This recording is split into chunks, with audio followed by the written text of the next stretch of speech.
Hi, everybody. Good morning, good afternoon, good evening, wherever you're at. If you're coming back for more lessons, thank you for coming back. If not, then we are studying for the real estate exam. You are in the middle of lesson 3, unit 4. So if you need to go back and review any of the other lessons, please do. But the rest of us got to keep moving on. So we're talking about agency relationships in this unit. Now, what happens when the agency relationships change? We talked about the creation of an agency as well as termination. Now, what happens when the relationships change? What happens when you represent buyer clients in one transaction and then years later they're a seller customer? All right, let's read on and see what we do. So what happens when brokerage relationships change? While some duties survive a brokerage relationship, the relationship itself does not.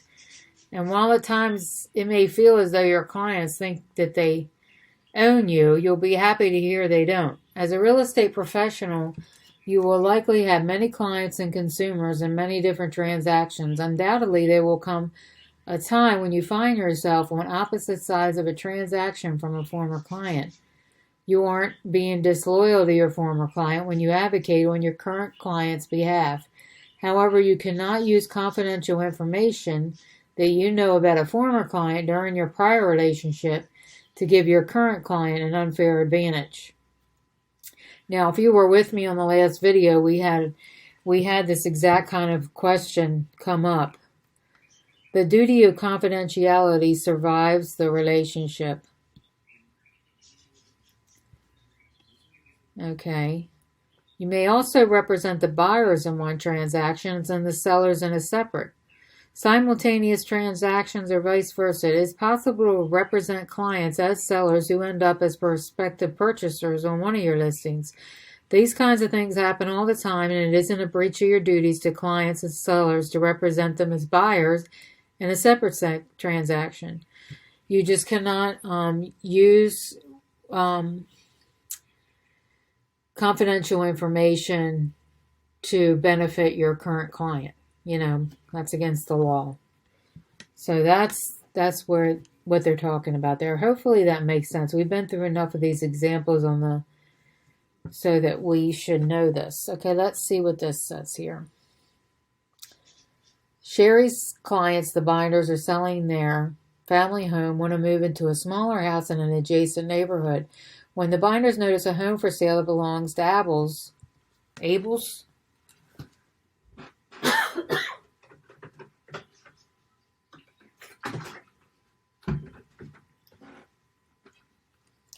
When they notice a home for sale that belongs to the Abels, they're happy to see Sherry's name on the sign. And they ask Sherry to represent them as buyers of the Abels' home. Sherry tells them she cannot because the Abels don't want her to act as a dual agent. What might happen?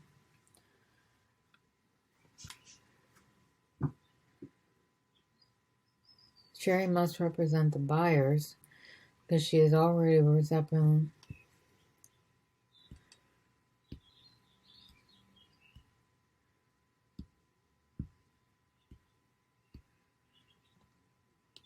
Nothing. She does not have to represent them as buyers. She does not have to represent them as buyers. The Abels don't want her to act as a dual agent, so she can't really do it. Okay. Do you owe your former client? Years ago, you represented Maggie in the purchase of her first home. She purchased the property as a starter home she planned to stay in for about 5 years. It's 5 years later, and here we go with the house on the market, but you're not the listing agent. You stumbled upon Maggie's listing while working for a new client to buy his first home, and your client loves Maggie's house and makes an offer a bit below the listing price, knowing he could pay the listing price if needed. Do you owe it to Maggie to tell her that your client made a better offer? Let's try this one without the resource.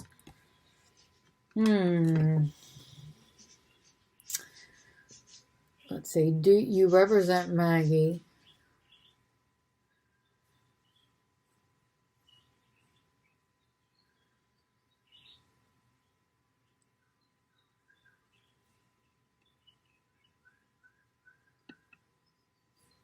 I want to say, yeah. You owe your clients, all of them equally, the duty of confidentiality. So apparently not. Do you owe it? No. You don't. Okay. Anything you learn about Maggie during your agency relationship must remain confidential, and anything you learn about your current client must remain confidential as well. Telling Maggie that your client can make a better offer breaches your duty to them. Okay.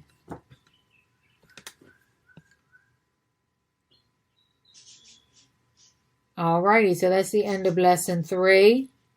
If you're sticking with me and coming back, the next one will be agency creation, disclosure, and termination. Okay, and not necessarily in Maryland. Some of these are national rules. Some of them are specific to Maryland, but not all of them. So I will see you all on the next video.